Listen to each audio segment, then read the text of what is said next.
unprecedented socio-economic and infrastructural developments that have touched the lives of every Gambian and non-Gambian alike.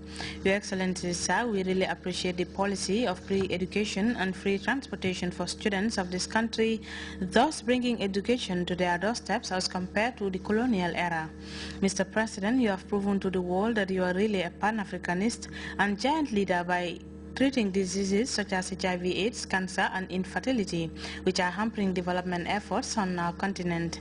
So I would like to use this opportunity to pray for you and the First Lady, as well as our dear grandmother. Long life, prosperity, and Almighty Allah's continued guidance and protection.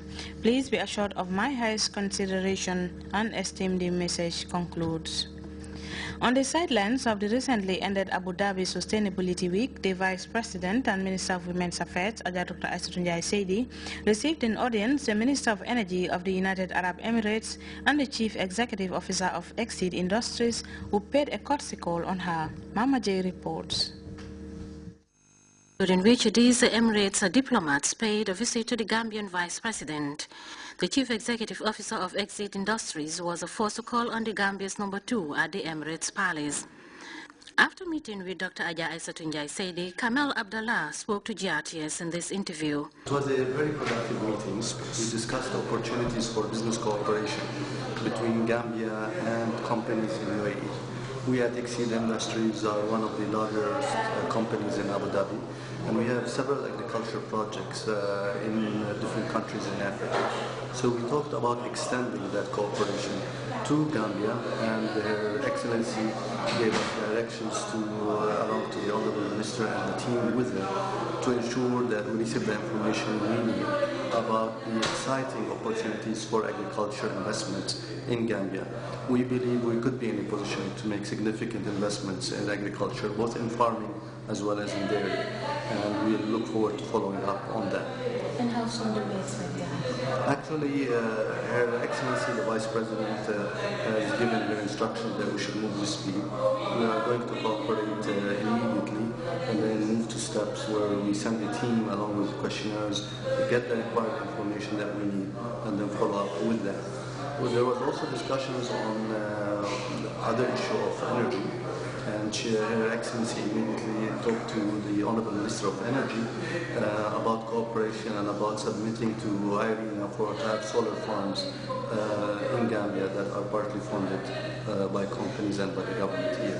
So we hope we also will be able to move speed on that. This was one of the most productive meetings we've had over the last week with different delegations. We're excited about the possibility to work in Gambia. Shortly after that, the United Arab Emirates Minister of Energy told Grts his discussions with Madam Njie Saidi centered on forging bilateral cooperation between the government of the Gambia and the United Arab Emirates, especially in the area of renewable energy.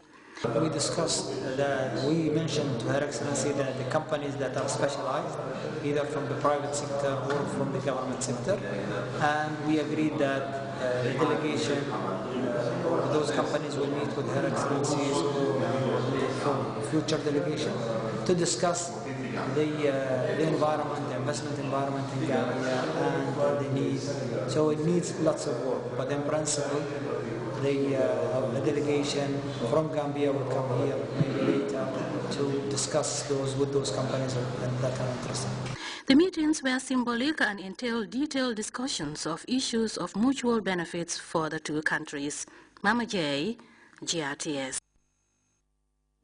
The joint session of the National Assembly Public Accounts and Public Enterprises Committees Tuesday endorsed the 2012 audited accounts and activity report of the National Drug Enforcement Agency at the Assembly Chamber. Babukar Kamara reports, despite maintaining a clean record of $52 million, the anti-narcotic agency is beset with some operational challenges. Currently, the crime related to drug almost form the chunk of the major crimes that are before the court. I take it upon myself 2 weeks ago and I visited Takataka. And 75% of those at Takataka are young people who are mentally disabled due to drug. Envision to contribute in national development through wiping out drugs from the Gambia for once and posterity. The National Drug Enforcement Agency has over 550 personnel, with 240 reported cases and 75 people subsequently prosecuted during the year under review.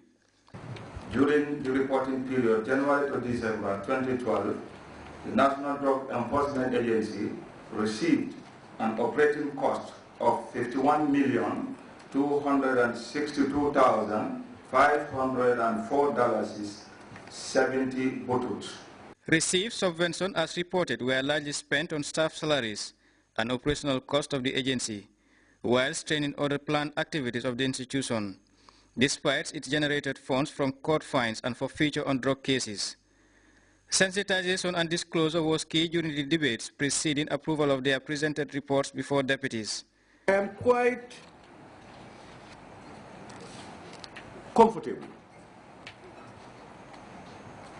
that NDA has recognized the fact that they need to work with the public to be able to be successful. Two, we need to go after the financiers, the big barons, and not only the couriers.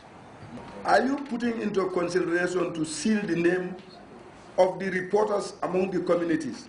Because it could be dangerous if the name of the reporters are exposed.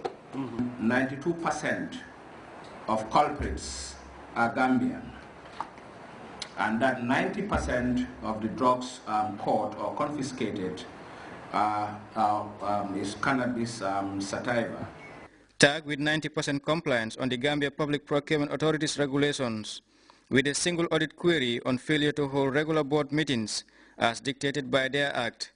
The Anti-Narcotic Agency is challenged with inadequate financial resources to enhance its operation with increasing mobility constraint, despite President Jammeh's earlier interventions to ensure a definitive no to drugs.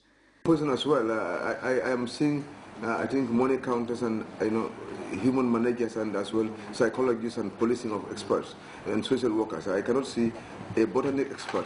How important do you think that one's absence? Babukar Kamara, Grts. The Gambia Radio and Television Services was the latest institution to table its audited accounts and activity report before lawmakers. Sam Elba witnessed Wednesday's proceedings and reports that lawmakers unanimously agreed on a bailout for the state broadcaster before adopting the reports.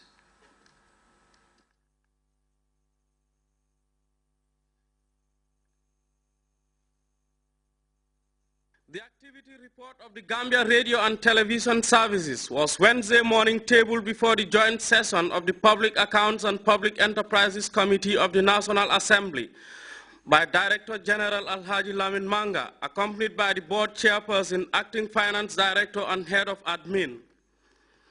The report outlines modest records of performance in the face of emerging challenges for the period 31st December 2012. Despite all these achievements by the management, Honorable Speaker, GRTS continues to face serious challenges in the following areas which hamper our smooth operation: TV and radio transmission coverage, TV and radio studios operations, mobility, especially with vehicles, financial constraints, accumulated salary liabilities, GRA, Social Security, NAWEC. That was suddenly followed by the laying of the institution's financial statement by the acting finance manager, Momodu M.S. Jallo. An overall analysis of this balance sheet could reveal that even though there is an increase of 8.5% of the current assets, this is unable to match the huge burden of liabilities accrued for the year ended. Despite the considerable efforts to make headway in TV operations, the reports highlight financial constraints as major issues hampering development in TV transmission and operations. We need government's intervention by way of 1, subvention, 2, an increase in the user fee levy of 1.25%, which is not even enough for staff emoluments. Honorable Speaker, we have the honor to formally present our activity report and financial statement for the year 2012 to the PAC committees.